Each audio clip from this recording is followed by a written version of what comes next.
cultura precisamente no pasa por uno de los mejores momentos, pero aquí tenemos una persona que lleva 10 años ayudando al sector de la cultura a hacerse más digital. Él es Javier Zelaya, fundador y CEO de 212.com. Cuéntame, ¿qué tipo de cosas hacéis en tu empresa para ayudar precisamente al sector cultural? Pues desde hace 10 años, como dices, en marzo del 2004 creamos 212.com y es un observatorio que intenta ayudar al sector cultural, sean editoriales, bibliotecas, librerías, museos, compañías de artes escénicas, a entender la era que nos ha tocado vivir, que es una era 100% digital y que está teniendo un impacto en todo tipo de actividades económicas y especialmente en el mundo de los contenidos, el sector cultural, que muchas veces se nos olvida que representa cerca del 4% del PIB, es una de las actividades económicas más importantes de este país y que además genera beneficios derivados a otras industrias aún más importantes como puede ser el turismo, que cada vez más tenemos turistas que vienen a nuestro país por el reclamo cultural que tiene, ¿no? Internet le ha impactado en todos sus procesos, en la manera que se crea cultura, en la manera que se consume cultura, en la manera que se distribuye, comercializa, promociona, ¿no? Y el sector lo está pasando muy mal por la crisis, igual que todos los sectores, pero también por el cambio que está generando Internet. Vosotros trabajáis con grandes empresas culturales, ¿me podrías citar alguna de ellas para ver la clientela? Trabajamos con grandes, pequeñas y medianas porque, al igual que el resto de las actividades económicas de este país, el 90% de la economía son pequeñas y medianas empresas. Trabajamos con editoriales grandes como puede ser Planeta o puede ser el Grupo Santillana, pero también con editoriales independientes como puede ser Maeva o Roca Editorial o museos muy grandes como puede haber sido pues, museos como el Guggenheim o museos muy pequeñitos como puede ser, pero muy importantes, muy relevantes como el museo, yo qué sé, el Centro Andaluz de Arte Contemporáneo, ¿no? Por lo tanto no es un tema de tamaño, que esto es algo muy importante en Internet. En el mundo analógico el tamaño de una empresa era muy importante desde el punto de vista de generar ventajas competitivas. En Internet todos somos iguales, es el tamaño de una tableta, el tamaño de la pantalla de un ordenador. Por lo tanto, no es tan importante el tamaño de la empresa, sino su actitud y su conocimiento de la era digital. Internet hace que todo sea un poco más equitativo, ¿no? Por algo sí, y supuestamente es más democrático, más equitativo y más accesible, pero si no conoces las reglas del juego, si no estableces los procesos digitales en la empresa, es muchísimo más competitivo y genera, yo soy economista de formación, posiciones dominantes muy preocupantes. Por ejemplo, si yo te digo redes sociales, en la cabeza probablemente estés pensando en Facebook. Twitter, Facebook. Vale, uno o dos. Si te digo buscadores. Buscadores Google, Yahoo. Si te digo, vale, se acaba de ir de España, desgraciadamente. Si te digo, por ejemplo, plataformas de comercio electrónico. Plataformas de, pues Amazon, eBay. Vale, como ves, 1, 2, ¿vale? En la era analógica la economía estaba mucho más repartida, ¿vale? Había grandes jugadores y había pequeños y medianos, ¿no? Lo preocupante en la era digital parece ser que hay esta concentración de economías de escala que hace que unos cuantos, estas compañías que hemos mencionado, establezcan las reglas del juego. Y yo creo que es aquí donde la administración pública, al igual que los ciudadanos, nosotros como consumidores, debemos de equilibrar esas fuerzas, por así decirlo, de economías de escalas, porque al final, aunque hoy en día nos parezcan maravillosos, que nos solucionan muchas cosas, el día de mañana que solo tengas un par de sitios donde comprar, que solo tengas un sitio donde comunicarte y que ellos te digan que ahora sí o que ahora no o que ahora de esta manera y no tengas alternativa, nos empezará a preocupar. Sí, al final el usuario pierde libertad en ese sentido, ¿no? Pierdes libertad, pierdes opciones y yo creo que también estamos primero en esta primera fase que a mí me fascina porque cuando estaba en el colegio yo siempre pensaba las personas que vivieron, por ejemplo, la Revolución Industrial o la Revolución Francesa, ¿qué hicieron? ¿Qué pensaban, ¿no? Ese momento histórico donde todo cambia, ¿no? Donde de repente todo el sistema se derrumba y vuelvan a hacer otro y demás, ¿no? Y justo es lo que está ocurriendo en este momento con la llegada de la era Internet, ¿no? Donde todo el sistema, desde el punto de vista económico, social y demás, vemos que está cambiando radicalmente, está cambiando la manera que hacemos política, la manera que nos comunicamos, de la manera que nos socializamos, y eso va a generar nuevas formas, ¿vale? Hasta que lleguen esas nuevas formas y se consoliden, nos ha pillado en esta época de transición, donde no tenemos nada claro, donde eventos como este, como FICOT, ayudan a ordenar ideas, ayudan a validarlas, ayudan a descubrir nuevas, porque nadie tiene hoja de ruta y esto es lo que más ansiedad genera a nivel personal y a nivel empresa. Nadie sabe hacia dónde vamos, nadie sabe cómo hacerlo bien, nadie sabe cuál es el camino a seguir. Algunas empresas lo que hacen es quedar separadas y decir, bueno, pues que se aclare un poco el bosque y ya miraré por dónde ir. Pierdes toda tu ventaja competitiva y ya cuando reaccionas es tarde. Otras de manera asumiendo una innovación, toman medidas y van abriendo camino. Desgraciadamente, y es un poco lo que ayer en la ponencia de Nick Milton y el ministro creo que también lo mencionó, la escasa cultura de fracaso que tenemos en este país. Muchas empresas, muchas personas no hacemos cosas en Internet porque tememos que vayamos a fracasar, es decir, que esos objetivos que nos hemos marcado, esas expectativas no se cumplan o no lleguemos a ellas.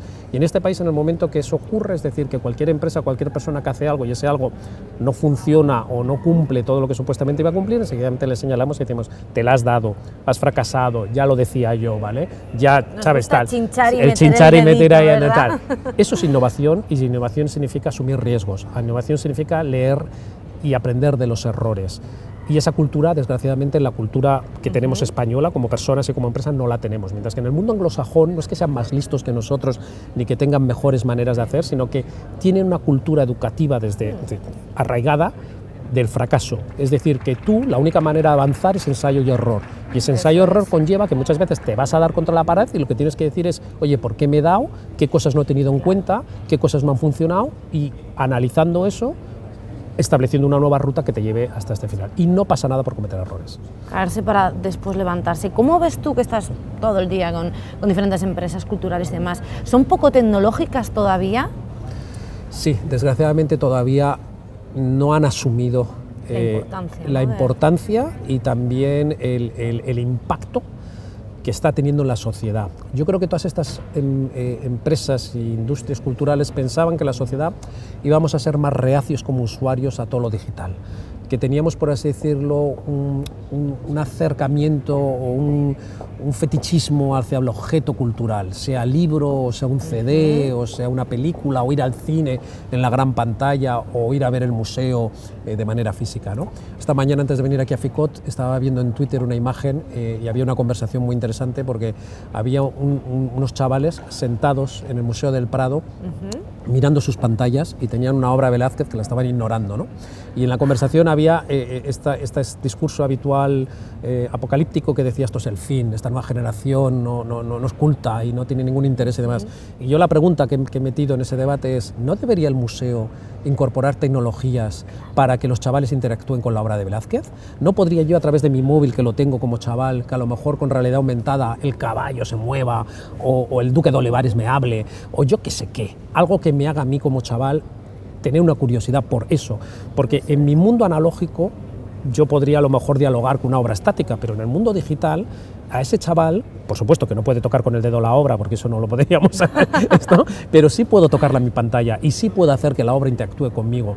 Y a través de eso que llamamos gamificación, ¿sabes? O de una manera de acercar la obra de una manera amable, al principio puede ser entendido como un juego, pero al final estoy aprendiendo. Al final estoy entrando en la obra y estoy conociendo la obra y probablemente eso haga que a un porcentaje, no todos, le enganche, aprenda y que quiera conocer más sobre Velázquez, sobre la época o lo que sea. Por lo tanto, corresponde a la entidad cultural entender la sociedad en la cual le ha tocado vivir, que la sociedad ha asumido la tecnología de una manera muy natural y muy rápida. En España hoy en día, como sabes las estadísticas, tenemos más teléfonos móviles que españoles. Creo que la última estadística del Ministerio de Industria era 57 millones de dispositivos versus 46 millones de españoles. Por lo tanto, hay casi como 9 millones y medio de españoles con doble ansiedad, ¿no? Porque van por ahí con dos cacharritos, ¿vale? Pero eso significa que como sociedad lo tenemos embebido, que lo digital no hay más que bajar al metro de las grandes ciudades de Madrid, Bilbao, Barcelona y ver cómo la gente está con la cabeza gacha. Somos la sociedad la cabeza gacha, estamos totalmente con el dedo. Pero está leyendo, o está escuchando, o está jugando, o está comunicándose. Para mí es un cambio social impresionante y afortunadamente, como decía anteriormente, me ha tocado vivir una era histórica de revolución y transformación que ya vendrán historiadores, sociólogos, periodistas dentro de 20, 30 años y dirán si lo hemos hecho bien, lo hemos hecho mal y se escribirán libros y reportajes sobre esta época que nos ha tocado vivir. Todavía queda esperar entonces un poquito. Pero ¿y cómo se consigue cambiar la mente de esos empresarios culturales de la necesidad de volverse digital, de la necesidad de ver que la gente ahora consume todo tipo de cosas a través de sus dispositivos móviles? ¿Cómo se consigue cambiar la mente? Porque cambiar una empresa puede parecer más o menos fácil, entre comillas, pero No lo una es. mente... Es mucho más difícil. Cambiar una empresa es difícil, pero como tú estás diciendo, detrás de cada empresa hay humanos, y afortunadamente, el día que haya robots, ya hablaremos de otra manera, ¿no? Pero hoy por hoy, y ya exacto, está. y hagan lo que esto, ¿no? Que ya se empiezan a ver, y algunos de los condenados están empezando a parecer bastante al ser humano desde el punto de vista con estos sensores de emoción y demás, ¿no? Pero la clave está en eso, en cambiar el chip de las personas. Y como humanos somos pequeños robots programados. Venimos al trabajo siempre por el mismo camino, tomamos la misma línea del metro, llegamos al trabajo, aquellos que lo tenemos y aquellos que no, o con los amigos salimos el fin de semana y vamos al mismo bar y tomamos las mismas copas en el mismo bar, y como se le ocurra a alguien de tus colegas decir que vamos a cambiar de sitio, siempre hay alguien que pone el pero. Uy, es que tal, es que conocemos, es que aquí nos ponen tapas porque nos conocen y aquí tal. Claro. Estamos programados para ser contrarios a cualquier tipo de cambio, ¿vale? El cambio solo lo admitimos cuando alguien de nuestro entorno, cuando alguien en el cual confiamos lo ha probado y te demuestra que hay un beneficio derivado. Entonces, en el mundo sectorial, en el mundo del sector cultural, lo que intentamos a través de 212 es demostrarles en países que nos llevan 2-3 años de adelanto, y como he dicho anteriormente, no es porque sean más listos ni lo hagan mejor, sino porque han asumido Internet de otra manera y la innovación, enseñarles a través de los estudios comparativos que hacemos en 212. A lo largo de estos 10 últimos años hemos creado ya 40 estudios. Ayer, con motivo de FICOT, publicamos el último, que es uno que le hemos llamado la complejidad de los modelos de negocio, ¿no? Y entonces lo que hemos intentado demostrar visualmente, porque hoy en día también hemos cambiado la manera que comunicamos. Antes tendríamos que escribir grandes libros y hoy en día es una infografía donde se resume visualmente la relación de diversos modelos de negocio que existen hoy en día en Internet con la relación de diferentes contenidos y cómo hay niveles diferentes de complejidad. Hay cosas muy sencillas, hay cosas medianamente complejas y hay cosas muy complejas.